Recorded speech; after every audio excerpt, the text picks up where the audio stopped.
Okay, and we are live. So welcome Okay. everybody. It would be nice for me to find a way, my viewers. Okay, so sorry, but I'm doing this for the first time Of course. for all listening. So be patient. Um, Hmm. and so welcome everybody. Right now we have two viewers. I'm not able to see who they are, but welcome. And tonight we are going to talk a little bit about SNAFU Design. She's a publisher out of Catalonia in southern Spain. And joining me as guests tonight are Oscar Olivier. He's one of the main bosses of SNAFU Design. And then we will talk a little bit more what SNAFU is. Hi, Oscar. Hi, hello everybody. And then we also have our, I would say, most famous guest of the three of us, artist Niels Johansson, which I think many of you watching know very well. Welcome, Niels, and thank you for joining us. Thank you. Hello, everyone.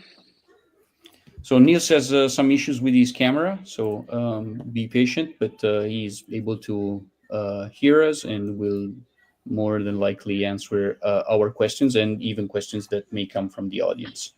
So the way we will do this show tonight is basically a three-handed interview.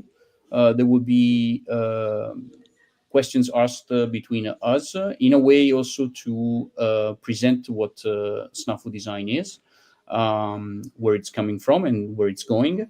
And also later on in the show, we will showcase some of the games of SNAFU, basically presented by each one of us for their specific aspects that we like. So without further ado, I will just pick up the first questions, and my first questions are going to be for Oscar. Mhm. And I would start with probably the simplest one. What is SNAFU? The simplest one is not it's not a simple question. No, Uh, I said the question is simple, not the answer. okay, so SNAFU is a wargaming club. First of all, it's a wargaming club that is born in a city outside Barcelona, just 20 kilometers from Barcelona. In the big metropolitan area of Barcelona, and it's born in the 19th, so 1992 probably, in a small town called Sant Cugat. So young people in in his early 20s started playing the games of that time. Emperors in Arms, World in Flames, etc. And well, the club has been evolving all these years and surviving, and having a very regular attendance. So for many years, and around 2017. We were a little bit tired of moving, always looking for a place to set up our big scorched earth or big War in Flames or games, and we're looking for a fixed location to enjoy this kind of gaming for the rest of our lives. And we find a nice spot that could also be converted into a shop adjacent to the club. So we started with a small with the club and the shop, and well, in somewhere in the late 2020 or so, we said, okay, we have been playing war games for 30 years. We maybe can make one of our own, and we started with this idea to work on some war games, my friend Mark Figueras presented me with Zambon, a small war game around island in the Moluccas, taken by the Japanese in the starting of the Japanese offensive in World War II. And we also turned the shop club into a publisher doing war games. This is Ambon. And here, I don't know, here in Ambon, Niels made his first appearance out of nowhere and welcome like mana. He did the map and the counters, and the result was so good that it encouraged us to continue our work and up to this day. So that's SNAFU.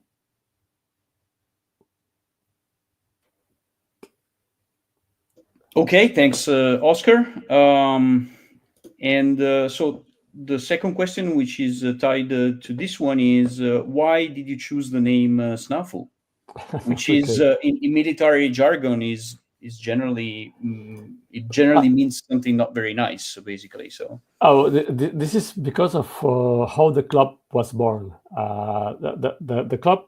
The club was a role-playing games club, big 40 people or something like that, and there was a small group of wargamers, maybe around 5 of the 40, and we tried to make a coup d'etat to take control of the association, because everybody knows that wargamers are much more clever than role-play games.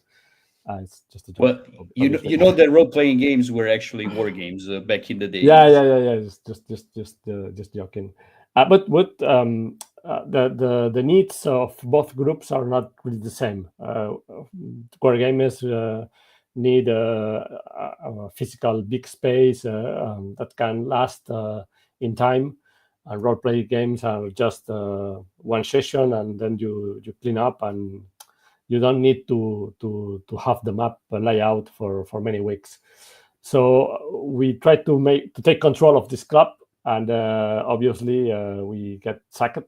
But so we made this parallelism between how we were absolutely overrun by role-play games and had to flee with what happened in the Bulga. So we take the name of the team SNAFU, that is one of the groups that were when the Germans came across the American lines in the Bulga offensive, were created. So that's it. I understand. So you were basically, we are basically underselling ourselves in a way with the name. Yeah, maybe. but I don't know. Surely a must warrior name will have much punch. But in the end, I like the spirit of these American soldiers in the Bulge after the Germans have broke the lines, and they found themselves somewhere in the forest in Ardennes, and they say, okay, how we call us? What about Team SNAFU? And they go to they are in a much serious situation, and they take this funny name, and I don't know, for us is okay. Nice. No, makes sense. So now I am going to try and show an image, and then I will ask you the question about it. So just give me 1 second. We should be able to see it in a moment. Here we go. So basically, these are SNAFU, all the SNAFU games published so far. Then insiders may say that there is also one missing, but we will not talk about Sakalalenga, which is because it's not a war game, basically. But okay, so basically these are all the historical games published by SNAFU. And the question related to this is, what is your philosophy behind these games? So, how do you pick them? What is, if there is a common element between these games, or a fil rouge of some kind between them? There is. We want to make games about subjects that are not common. We are not good at making another Gettysburg or another Bulge or another I don't know, battles that has have a lot of games. So we try to find those subjects that can be interesting, but that are not so pictured in the games. No? And that's a little bit of our main philosophy. And then I don't know. It's for Unborn. It was with just Hazard that we started with Unborn, because Mark at the era was working on a translation of a book from a Dutch naturalist that lived in Unborn in the 17th century, and making this translation, he just was thinking, okay, what, this island is just in the path of the Japanese offensive, so maybe something happened here. So he went to see what happened in the Second World War in this island, and found that the battle was interesting, and then started working on that. And from that point, our philosophy is that we have to find always a look, or put the spot on subjects that are not common. That's Okay. our main philosophy. And can you explain us the difference between small battles and pocket battles? If people look at this image, they kind of sense that there is a difference in the size of the cover, which is pictured here. Yeah. So this is also reflected in how big the game actually physically is. And if you can explain us the difference between these two lines, so to speak. Okay, so in fact we have three lines, because we have the Monstruo per un Rey, that it's a special case. This one. In fact, in reality, Monstruo per un Rey was the first game we made, and we tried to go to the traditional approach of a printer that make boxes and make a lot of games, but this didn't work well. So we started with the type C blocks. And well, I started with the normal Ziploc folio size that allowed me to do games maybe the size of a table, and to play it in one afternoon, and that can be I don't know, you can do a medium size or small size battles. And then at some point, I'm a big fan of mini folios, decision games mini folios. We have played them a lot in SNAFU. In fact, I think that we even did a tournament of Salem Church, this mini folio from decision games, and we played like I don't know, 100 games. And but most probably we are the people in the world that have played this game the most. So at one point, Matt Kelly was visiting us in Barcelona, and he suggested, why don't you make these smaller games, just like more filler between a small line. And we did. I said, why not? And so I did Mackinac with Matt Kelly, and then Bresteczko with Krzysztof Distak, a Polish guy. And well, it's just I'm not original. It's just like decision games. The folios and the mini folios is the same distinction. Okay, thanks. So you also kind of explained us that most of these games, except the one on the bottom left, Yeah. come in Ziploc. Is there any other reason why you choose this format? The Ziploc has two main advantages for us. The first one is that we don't have a warehouse. We're a club, so all the space we have is devoted to club. We have big tables, a lot of people playing the tables, and then if I want to store 500 games, they need to be very small. So in Ziploc, it allows me to store a lot of games in a very tiny space. And when I need one game, I put the game on. So all the components are stored in small boxes, and for me, it's very easy to store the games. But it has also the advantage that I can. They are very cheap to ship. In Ziploc is easier. I don't have a distribution in the States or anywhere in the world except Germany and Spain. So all our sales are direct sales, and the Ziploc allows me to be to don't have people don't have to pay $100 for me to send a box. That is what normally costs to ship a boxed game to the States. Makes sense.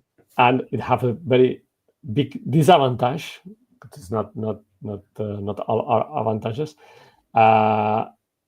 Our games are invisible because the Ziplocs are. If you have a shelf with plenty of games in the YouTuber or the people that's doing this show, our games are just invisible. So for This is why we're doing this show. Yeah. Okay. Sorry. Thinking SNAFU. Absolutely. So no, that said, well, thanks a lot also for this bit of information or insider perspective. Now you mentioned shipping, for example, and as one of the examples, you also mentioned shipping to the States. You know that this is going to bring the obligatory question in the times we're living. So leaving all the politics aside, we are not here to discuss that. Also, because we are not even in that country, so we cannot, of course, make any changes in that respect by exercising our votes or whatever. So politics are going to be left out. But how is this uncertainty about the tariffs impacting your business, if it is impacting your business? Well, when we started selling Ambon at the first time, there was the first Trump administration, and shipping to the state was difficult, but it was done. And times of arrival were longer, and well, it was not as easy as after with the Biden administration. The shipping was much more quick and easier, mostly because I think there was a change in the U.S. customs policy. It's something we can do nothing about it. The things are the way they are, so okay, we will just adapt and try to do the best we can. So it's true that with the new situation, I have seen a small, quite drop in US sales. I don't know. Maybe I have approached GMT, for example, but they have not made me much. They have not yet answered me. I have another possible way of distribution in the States. I'm currently trying to see if we can just distribute our games in the States. And this way, it will allow me also to upgrade to box set games. I don't know. We will see. But I'm not really worried about this tariff stuff. If sales are slower, for me, there is one thing I have very clear is that uh, we try to make money to make games. We are not making games to make money. So I make the games. I make the games the best I can. If these games can reach the States, we will try hard to do it. If they don't, we will try hard so they can reach. It's all I can say. Okay, clear. So now looking at this picture, I count at least one, two, three, four, five games which have been graced by Neil's art and all his artistic presentation. So I think it's time to bring him in the conversation. And again, a simple question with maybe a difficult answer. How did you get involved with SNAFU? Yeah, it's a simple question, but I think there's two possible answers. The first answer is quite simple, in the sense that I can put a date on this magical encounter, in the sense that it was linked to the pandemic. I think we were just I mean me being in France in Paris. I think we were just exiting a series of lockdowns, and I had worked a lot. I mean, we all had lots of time on our hands, so I had worked a lot on possibly making or producing maps in a different way, in the sense that I was working a lot with elevation data. And I had lots of time, so I became quite proficient in using elevation data in representing wargame maps. And so I was basically at that time I was always on the lookout for new wargaming projects. At that time, usually I would reach out, or I would choose interesting things that I saw on social media or on wargaming forums. So I think I saw a post from Mark, if I remember, uh, presenting the outline of the design for Ambon. And I think there was already a playtest map or a first draft, and I simply reached out. I simply reached out to Oscar and to Mark on social media, and at that time it was simply to not even propose my services. It was simply to say to ask them to make sure that to use elevation data. It was simply I was simply reaching out and saying, okay, this is super interesting, Pacific Island, and I had worked on a couple of game projects involving the island hopping campaign in the Pacific. And I was simply telling them, okay, if we want, we could always show the island precisely, exactly using elevation data. We could provide a slight perspective view if we wanted. We could show this map in a different way. And usually you can imagine what happens when some random guy on the internet reaches out to a publisher. Usually you never hear from the publishers. But here was the opposite. I mean, maybe 10 minutes after, I received an answer immediately from both Oscar and Mark, and asking me how we could bring this forward, and simply work on making components for Ambon. So that's the simple answer. I have to say, may I that Of course, you may. that we have been playing Maori Wars for a long time, and Yeah.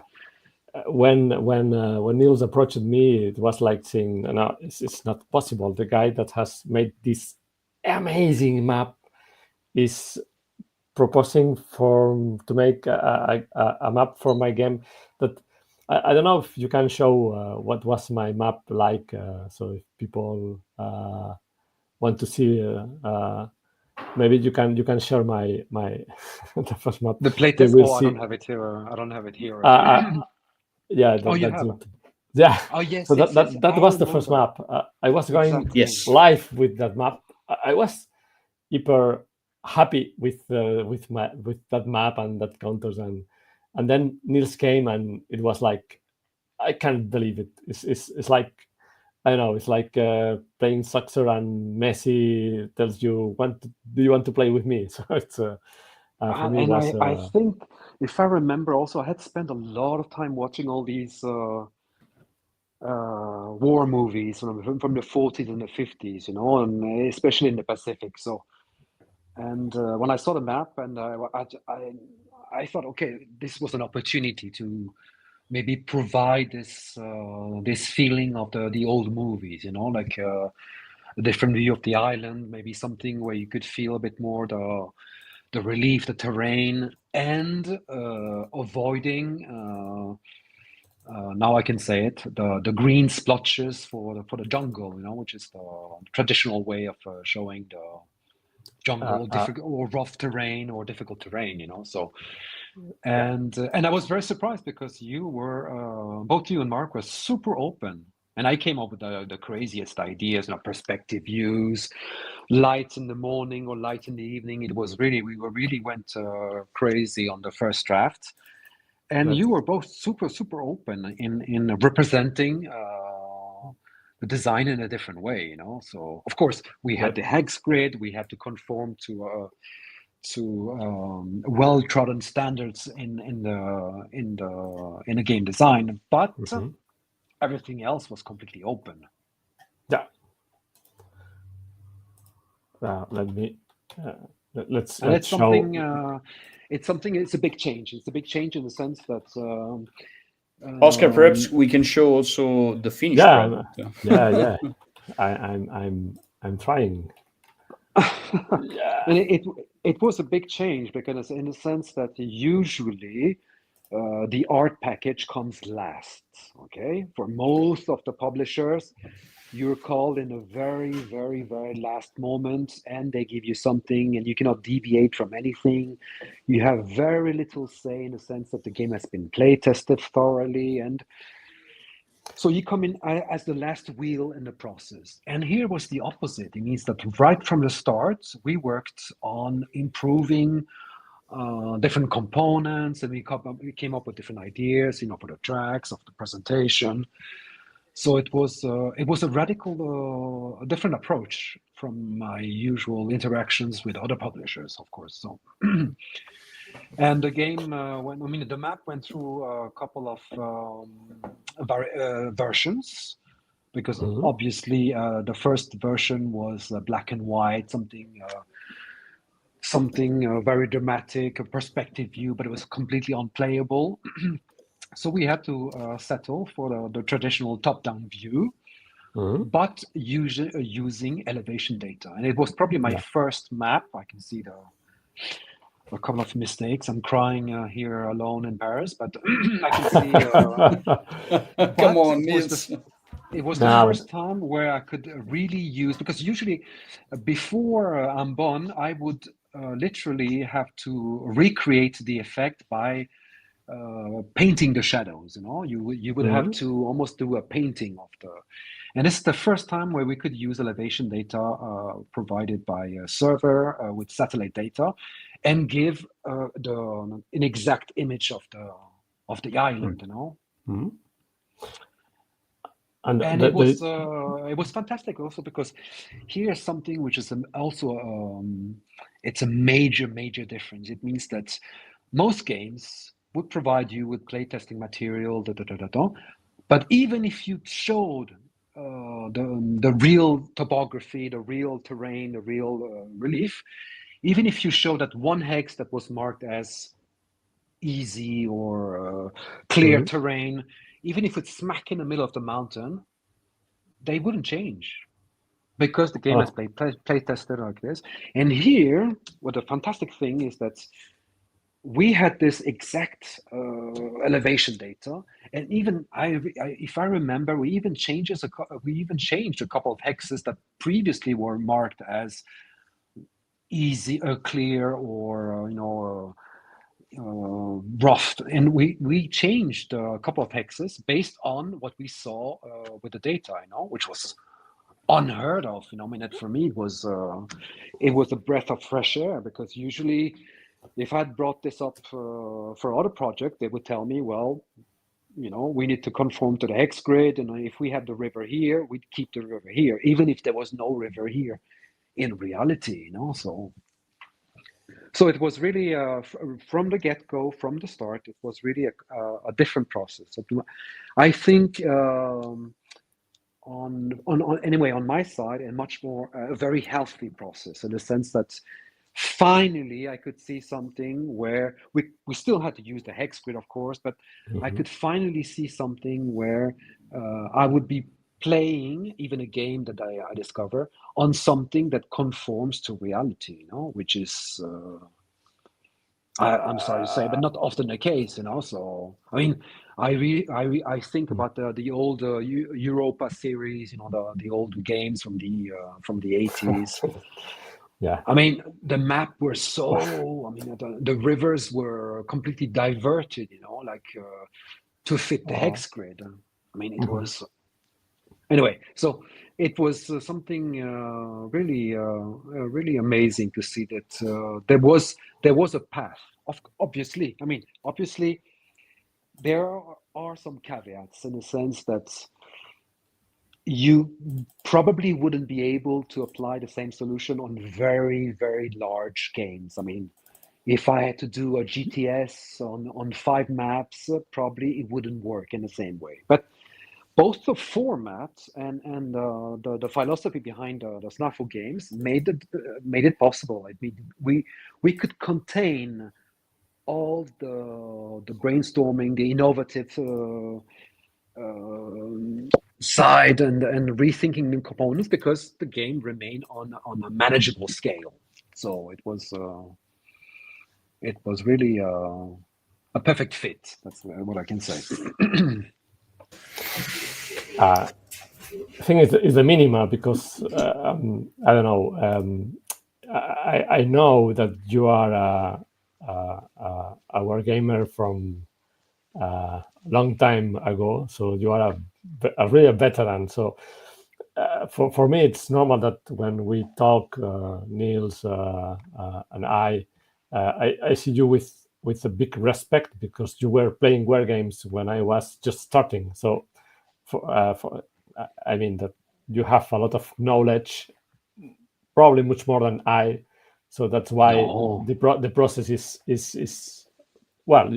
You have a lot of knowledge, and this is something that makes our partnership when making games uh, on an equal side. You are not just the guy Mhm. that draws. You are the guy that helped me to make a good game, Mm. and that's very important for me. Mhm.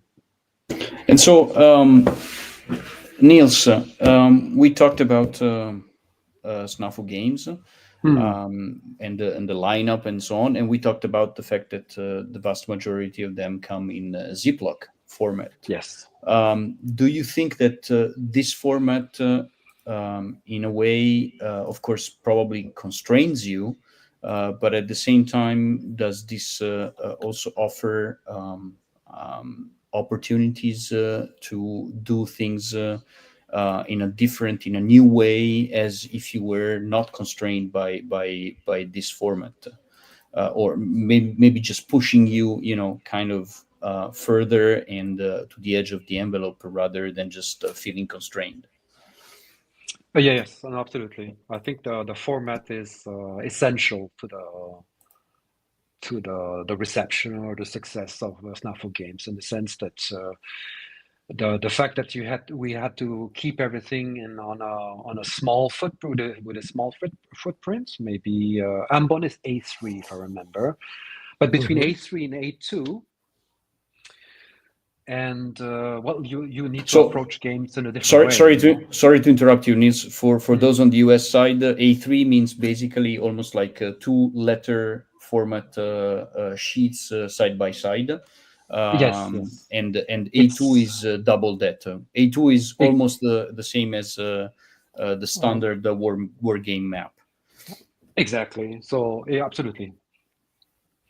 And yeah, so it's I mean, for me, I cannot speak for others, but probably by default miniaturist, like I like to work on small footprints, and because I can focus more on the larger picture. It means I can when you're working on monster games, you're basically just punching through a checklist, like you have 400, 600 counters, you just follow a very long process. And here you can think about different aspects. You can focus more on other components and make sure that there's a unified approach to the game, which is important. I mean, for me, it was very important that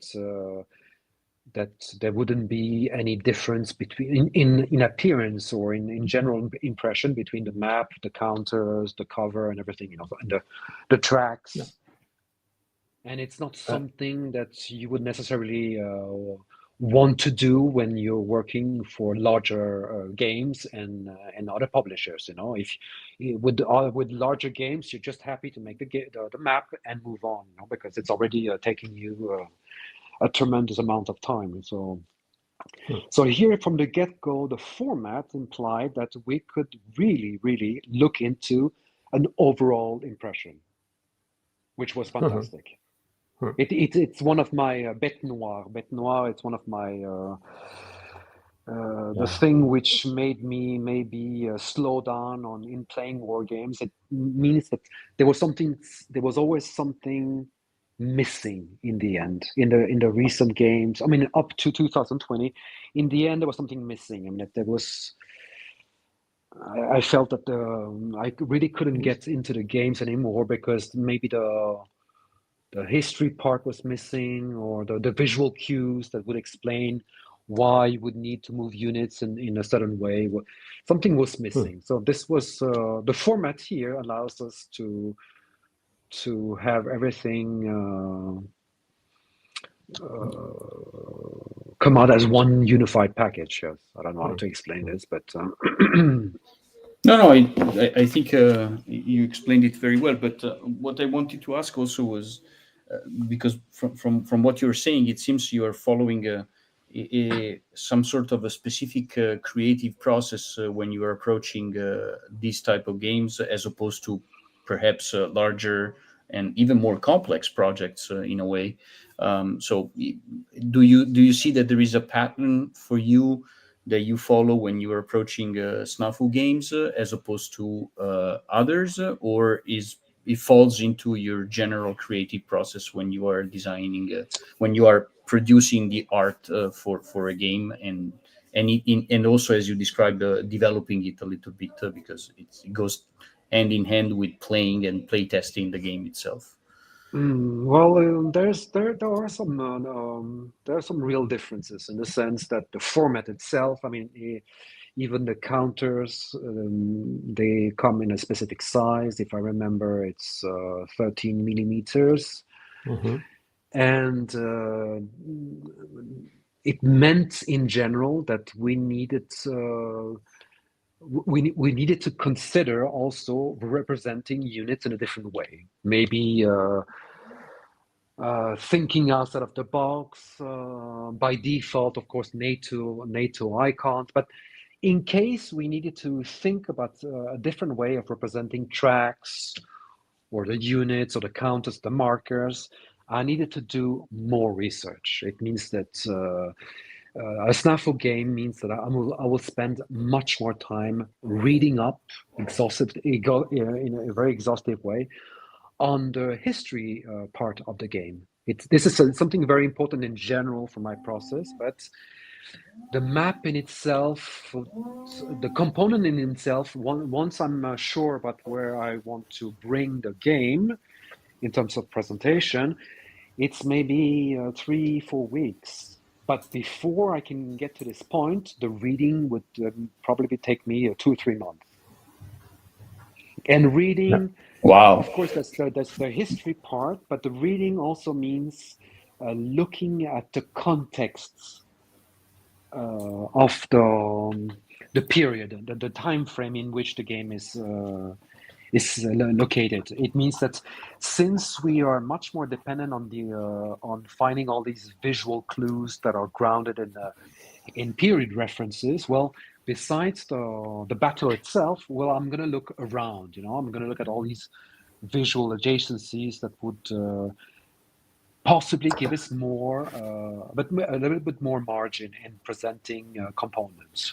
So lots of visual references around every game topic that I work on for Ambon. So probably, and usually since I have this form of OCD or compulsive, for Ambon, probably I probably read everything possible on on the topic, including battle reports or finding the most obscure trivia, both on the Dutch side or Japanese side, and since I like to have this, I like to have this full hand in meaning that probably I even found Japanese maps, I need to have a complete overview of the material that I can bring into the game, even if it's a game which is on an A3 or a legal sheets for our US friends.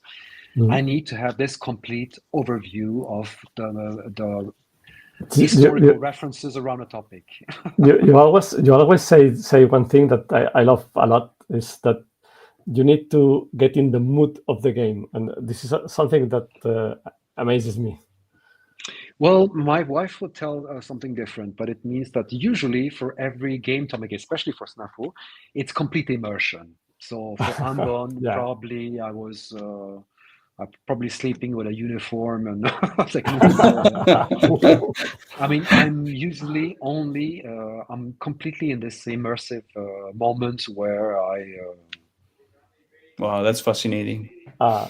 Yeah, it's Nicola, maybe you for the can show family. It's a bit it's a bit different as a story, but for the family, but especially my daughter, like seeing me with a katana in the morning, So well, she can travel through time by looking at you, basically. So well, she she can. knows when I'm working on a game. That's for sure. I mean, it's she Okay. could see me in the morning, and just looking at my eyes, she's just rolling her own eyes because she knows I'm completely. So you can imagine for Bank or Oh yes. Equatorial Clash, I usually have this big, huge white wall, and each time I would fill the wall with all the references in front of me. So Oh for wow. every project, the wall comes up and goes down when we finish the project. So with Nice. maps, annotation. Do you take pictures of this wall before you take it down? Yeah, Just sometimes, for.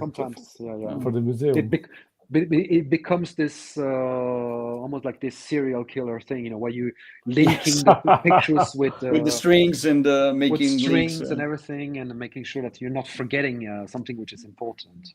But That would be amazing to see. That would be what amazing to is see. important in the process, especially for SNAFU, is that here we have the opportunity to convey a point of view, a very strong point of view on how things would look like. It's stylistically, yes, it's really the case where we are making how can I say making a stand on certain things.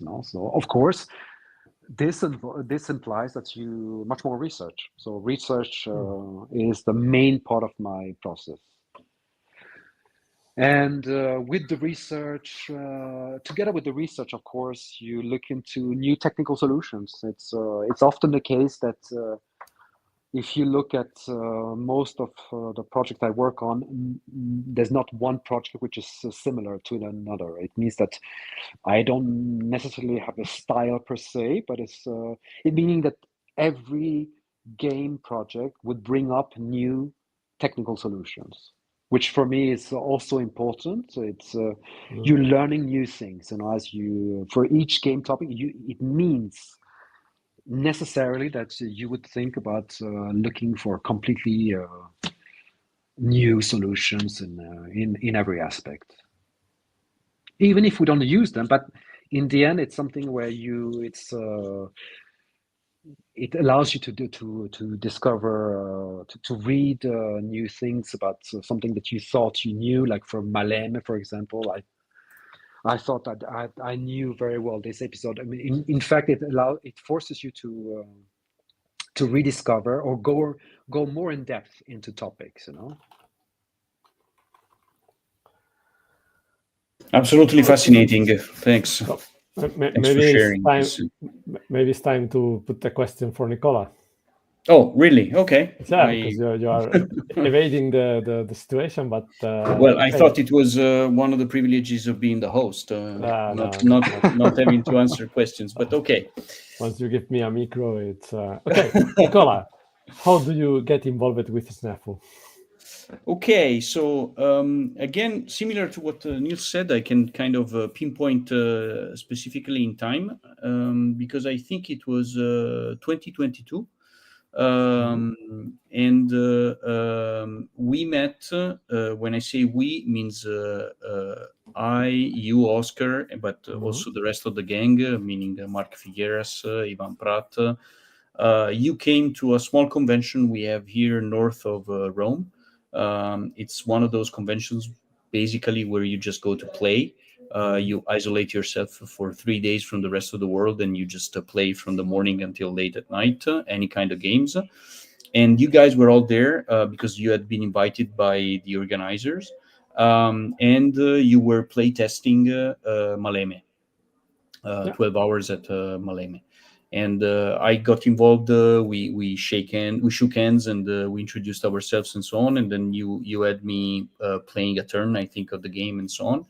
And then we met again. I think it was the following year, because again you came to another convention that was organized in Rome, because you are an ASL player, and this was a convention dedicated to ASL. And there, I think I showed you what was the first prototype of Nothing Left to Bomb. Because at that point I was like, why not? I had kind of, messed around with it a little bit, and I said, I know a guy that publishes war games, so I will just pitch this crazy idea to him that we can make a game about Malta in between 1940 and 1942. And you were crazy enough to somehow like it, and so you said, yeah, just go ahead and keep working on it. I'm interested, and that's basically how I got involved. Then of course we met plenty of other times, but that was basically how we got together. Do you know that I had completely forgot this presentation in the Rome War Game meeting when you show? Yeah, I have just reminded. I had forgotten it completely. Yeah, I remember it because I sneaked into this room which was just full of ASL players, and they were all just into it. And you were playing a game, and I just waved and said, "I'm here," and you were like, just let me finish. Wait, I have to roll. Because I'm playing, so just come back later. And ASL, Oscar, Madai, Yeah. Yes. I have to say that I have played ASL in many different places, and I enjoy a lot playing with Italians because they are very gentlemen, and playing is much enjoyable than playing ASL in other. Oh, okay. I don't know. Yes. I have to Ca- confess, I don't know how to play ESL, so which that yeah. probably does not make me a worthy wargamer, but that's okay. Yeah, no, Um, it's also one of my blind spot. I probably played there you go. all the possible games except ASL. It's very intuitive, and you have just not to read rules and just play with the Yeah, intuition, and it works. probably you have to have somebody to teach you, but Yeah, okay. probably. But Yeah, nevertheless, Probably. yeah, yeah. When I But, came, I think it was like after dinner. It was like 10 p.m. or something. So you were kind of also exhausted, having been playing all day. And then we found oh, like the corner of the yeah. room, and Mhm. you were like, okay, just just show me what you have. Yeah. But it was nice because initially I thought you were just doing it for being nice, but then you Mhm. kind of like you interacted with it, and you were like, oh no, I can see this, but maybe you should change this to that. And so from that I just kept working on it, and I was like, maybe if he's seen something into it, it's worth pursuing it, and that's how Uh, it went. you know that planes are my soft spot. So you came with a game of planes. So, Yes. uh, but okay. So I have to put another question forward for you. Sure. You have worked with us already into games, so you know our way to do things, Hmm. uh, our system to develop a game. What do you think of? Because I know that you have worked with other publishers, and so do you think that our process is uh, mm, I don't know, a good process or? I think it is. Okay, I want to start a little bit farther away. Mhm, Um, when at one point I came to visit your headquarters, I would call it that mhm, way, or basically where you have your shop set up and the club and mhm, actually where the design team is located and everything. And I breathed a special type of. It just got me some special feelings about the way that so many people were all mhm, there.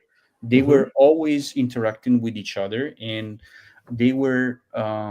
When I showed you, for example, the very early prototype of Bullet Bank, mhm, uh, people just got involved. They all got around the table. They started asking questions and so on, and it felt like a really a collective of people that somehow are involved in not only in playing the games as part of the club, mhm, but in also playtesting and developing the games that you are publishing. And the moment I felt this, when I came back home, it was different interacting with you because I knew it was not only me speaking with Oscar or with Mark or with any other developer, but behind each one of you, there is actually a team of people that are not only just playtesting the game, but they are all veteran war gamers, and they all pitch in with their own experience and their own mhm, perspectives on the game itself. They're not afraid to speak their mind. I met several of them. I'm so bad at names. I only remember a few of them, but I know mhm, their faces if I just close my eyes. mhm, And all of them have something to say about the game, but it's not something to just to dismiss it or to say, oh, it's very good. They always offer you something, and I think this percolates down to the single developer maybe you are interfacing with, mhm, but behind that there is all of that. The other thing which I really liked, and this was a first for me, was having a developer, a true developer. Now, this is my only experience, the one with SNAFU, so I cannot mhm, make comparison. But still, it was very, very. It was a very enriching experience, and the reason why is that anytime I have interacted with the developers for both Bolebank and the Nothing Left to Bomb, it was never a one way transmission. There Hmm. was always, first of all, there was always a question being asked and not a solution being offered. So the developer would ask me, why did you do this? Have you thought about doing something else? Not doing this, doing something else. Or one example, one big example for me is on Bolebank. You asked me at one point a question. You have this beautiful track for the rules of engagement, and you are not using it. Why are you not using it? You have 17, 18 places on this track, and it's empty. So do something with it. Yeah. We have to use it. And out of this came the battalion special abilities. They Hmm. came out the victory conditions. So all of these things came out because of the questions you asked. And this is something which I think in the end makes the games a lot better, for sure, from Hmm. where I started, and brings in really this collective experience. So this collective, now in my day job, I keep hearing the word collective intelligence. Hmm. But probably in SNAFU is a place where I felt a collective intelligence at work. Okay, some we are some kind of yeah, Borg collective. If you, I'm I have, the I have Borg been twins. assimilated. Absolutely.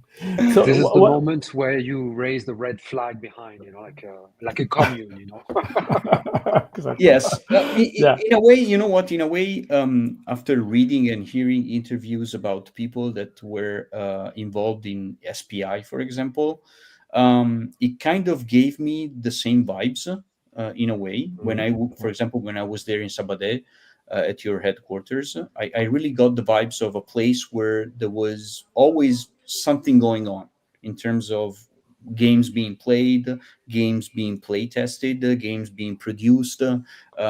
I really felt something strange in the air. I don't know how to describe it otherwise. It's the highest possible praise. Bravo, Nicola. Well, that's what I felt. As I said, it's my feeling. Maybe not everybody else would experience it, but for me, that's what really hooked me up. Oof, such a big responsibility.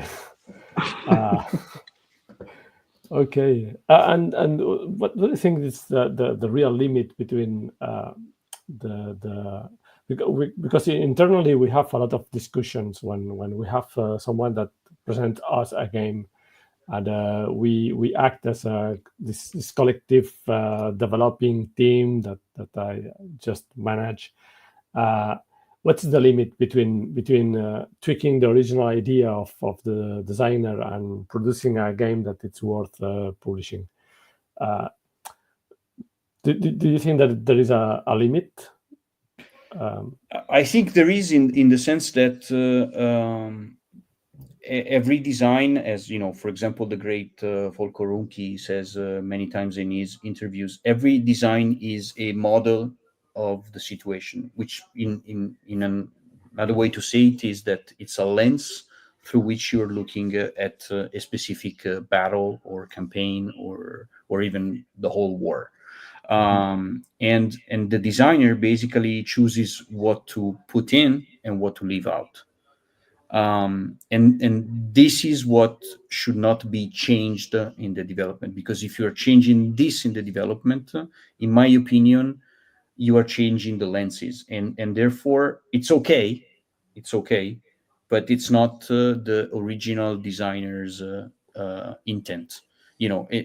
I mean, we all wear glasses, even if I'm not wearing them tonight, but Hmm. most of us, due to age or due to other things, but we all wear glasses, and not all glasses are interchangeable. So if you lend me your glasses, most likely they will not work for me. And I feel that in a way the design ultimately comes down to being these kind of lenses, Hmm. and they are mine in a way. So if you were to change the lenses through which I look at this historical fact, probably then it's not my design anymore, which is Yeah. fair, because maybe my design fails to meet historicity, my Mhm. design fails to be engaging for the players and their decisions, but ultimately, I think that it's fair to change it, but then it's not the same design anymore. Okay. Uh, okay. For me, that's it. Uh, if, I don't know. If you want to close, well, yes. Allow me one more question. Just Sure. the last one. Uh, your our last game, uh, Operation Bolebank, has been nominated to the CSR awards in the category of modern war games.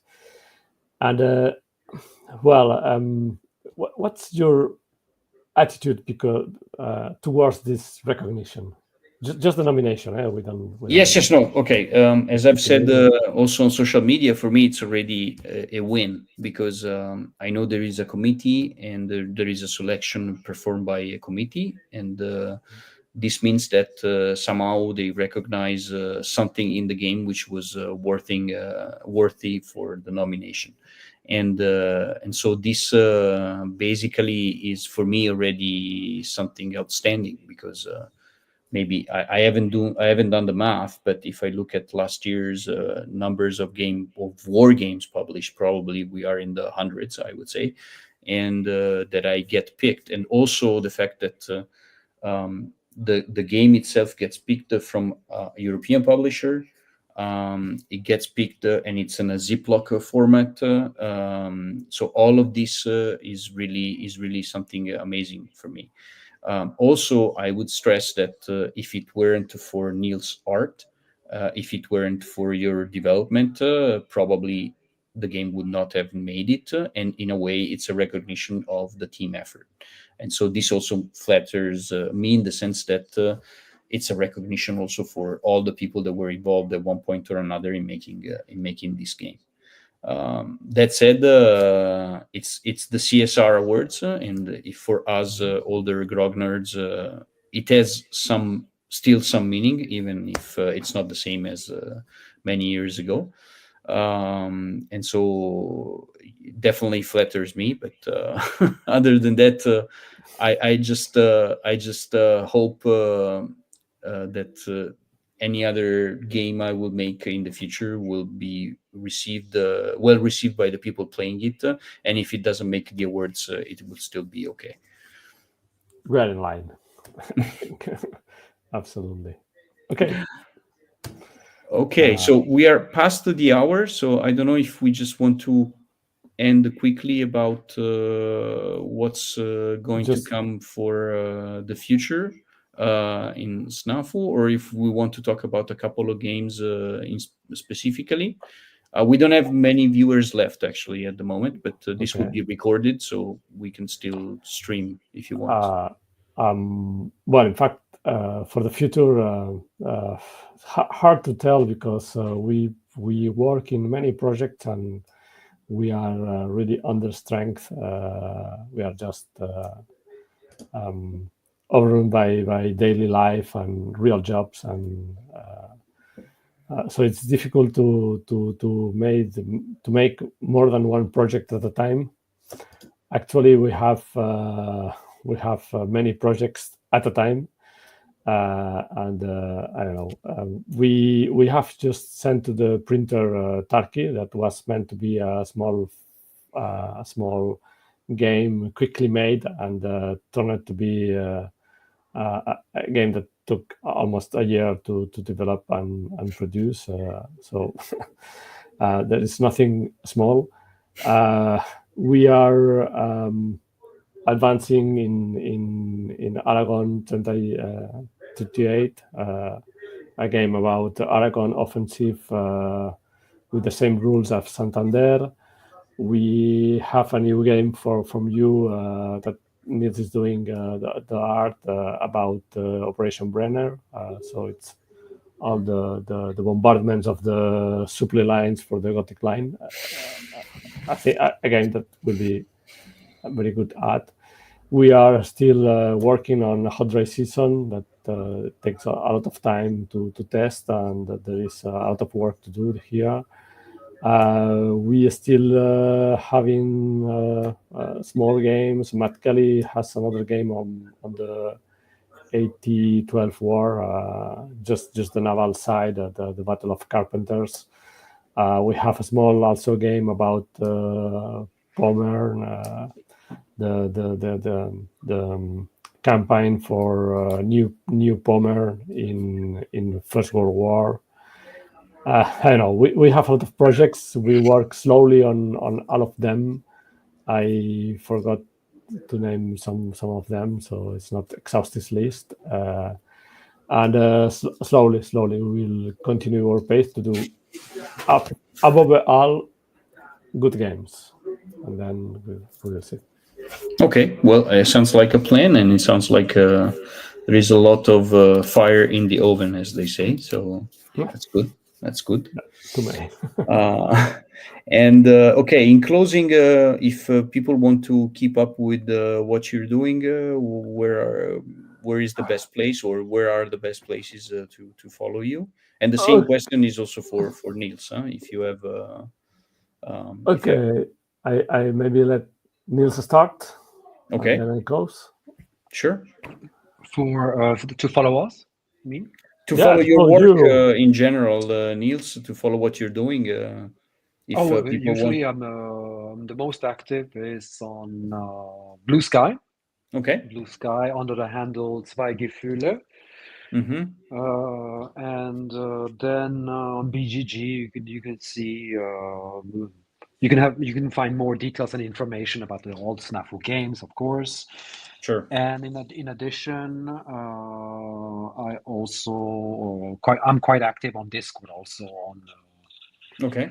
Which I'm server? I'm part of the Homo Ludens Okay. community, Mm-hmm. which is hosted by Fred Serval. Yeah. And Big that's to Fred. that's essentially Blue Sky for regular updates, and otherwise Discord. Yes. Okay. And on BGG, you can see the final result on BGG. Yeah. Sure. Oscar? And for us, well, I'm most active in X and Blue Sky, and then on the BGG also. I try to keep an Instagram, but I'm too old for Instagram and too young for Facebook, so I'm Okay. in the middle. And I don't know, but BGG is the most, I think, is the most serious place where to interact with us and have us with. Okay.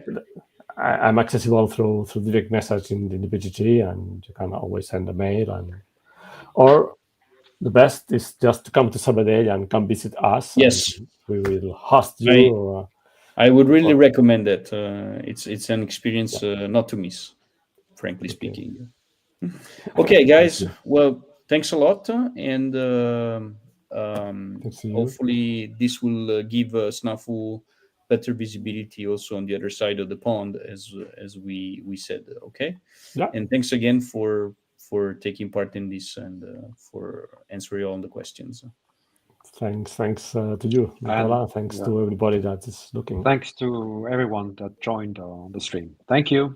Thank you. Bye. Bye-bye.